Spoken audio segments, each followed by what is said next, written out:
మంచి ఘాటుగా chicken fry చేసుకుందామా? ఒకసారి మీరు ఇలా ట్రై చేయండి. మీరు కూడా దీనికి ఫ్యాన్స్ అయిపోతారు. అంత బావుంటుంది. మరి ప్రాసెస్‌లోకి వెళ్తే చికెను, ఉప్పు, పసుపు, అల్లం వెల్లుల్లి పేస్టు వేసి స్టవ్ మీద పెట్టుకొని బాగా ఉడికించుకోవాలి. అంటే వాటరు పోయేంత వరకు బాగా దానిని ఉడికించుకోవాలనమాట మూత పెట్టేసి. ఆ తర్వాత ఉడికిన తర్వాత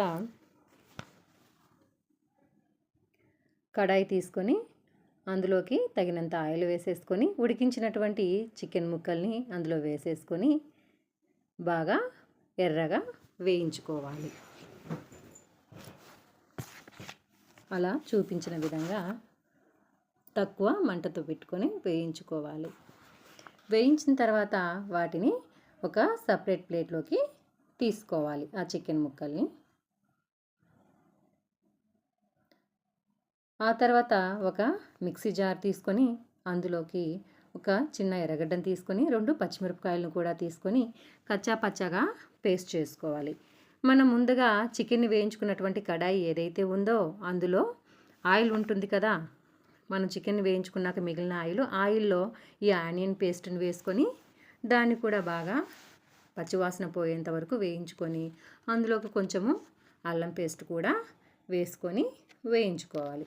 అది బాగా వేగిన తర్వాత మనం ఏదైతే చికెన్ ముక్కల్ని ఫ్రై చేసి పెట్టుకున్నామో ఆయిల్లో ఆ చికెన్ ముక్కల్ని కూడా ఇందులో ఆనియన్ పేస్ట్లో వేసేసి సన్నని మంట మీద ఒక 5 నిమిషాల పాటు వేయించుకొని ఆ తర్వాత కారం పొడి వేయాలి.